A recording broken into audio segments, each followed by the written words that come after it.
कांग्रेस विधायकों के प्रदर्शन को लेकर पार्टी संगठन की ओर से रिपोर्ट कार्ड तैयार किए जाने की चर्चा तेज हो चुकी है। दरअसल प्रदेश कांग्रेस अध्यक्ष दीपक बैज ने कहा कि ये पार्टी का मामला है और प्रदेश कांग्रेस लगातार इसकी मॉनिटरिंग भी कर रही है।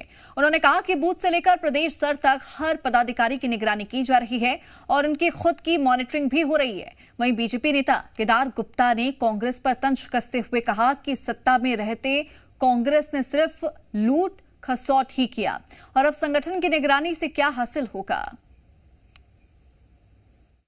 जिस झीरम घाटी की घटना हुई उस समय तत्कालीन भारतीय जनता पार्टी की सरकार थी और उस सरकार में झीरम घाटी की घटना की उनके माथे में कलंक लगा हुआ है।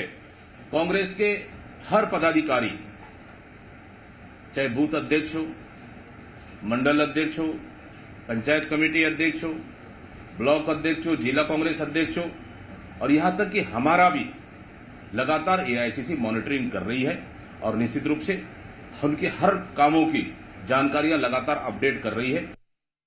देखिए, निश्चित रूप से जब इन्होंने चुनाव हारा छत्तीसगढ़ का और उसका कारण यह था कि भय और भ्रष्टाचार की राजनीति कांग्रेसी करते थे, चाहे मंत्री हो चाहे विधायक हो। अब वो आदत बनी हुई है तो उनका संगठन बेचैन है, अभी भी वही चल रहा है, लगातार शिकायतें आती है। तो चाहे नजर रखो या कुछ रखो, डीएनए तो खराब है ना जी दीपक जी, उसको कैसे सुधारोगे। छत्तीसगढ़ में कई मुद्दों को लेकर इस वक्त सियासी तकरार बढ़ रही है। खासकर शराब घोटाला मामला ऐसा है जिसको लेकर सवाल जवाब पूछे जा रहे हैं। कांग्रेस नेता रामगोपाल अग्रवाल की गिरफ्तारी के विरोध में कांग्रेस ने अब ईडी दफ्तर के बाहर धरना प्रदर्शन दिया। पूर्व सीएम भूपेश बघेल ने बीजेपी नेताओं और ईडी अधिकारियों पर जमकर निशाना साधते हुए खुली चेतावनी तक दे दी। अब तो छेड़ दिए हो, आगे छोड़ेंगे नहीं। बघेल ने बात यह भी जोड़ दी, पिछली कांग्रेस सरकार ने किसी से बदला नहीं लिया, लेकिन सरकार जब बनेगी सबका हिसाब लिया जाएगा। दावा भी कर डाला, कई नेताओं और अधिकारियों का पूरा चिट्ठा उनके पास मौजूद है, सत्ता में आने दीजिए फिर जांच भी कराई जाएगी। बीजेपी नेता केदार गुप्ता ने इन आरोपों का जवाब दिया और कहा कि भूपेश बघेल की धमकी से कुछ नहीं होने वाला। अपनी सरकार के दौरान इन्होंने भ्रष्टाचार किया था, हमारे तो सुशासन की सरकार है और हम डरने वाले नहीं हैं। ये चढ़ावा चोरी में ईडी वाले क्यों जांच करने नहीं जा रहे हैं? अफीम की खेती हो रही, वहां ईडी वाले क्यों जांच नहीं कर रहे हैं? ये शराब में ओवर रेट में हर दुकान में बिक रहा है, वहां ईडी वाले क्यों नहीं जा रहे हैं? यहाँ लगातार छत्तीसगढ़ में चोरी हो रही, डकैती हो रही, लूट हो रहा है, उसमें अब ईडी वाले कोई कार्रवाई नहीं कर रहे हैं।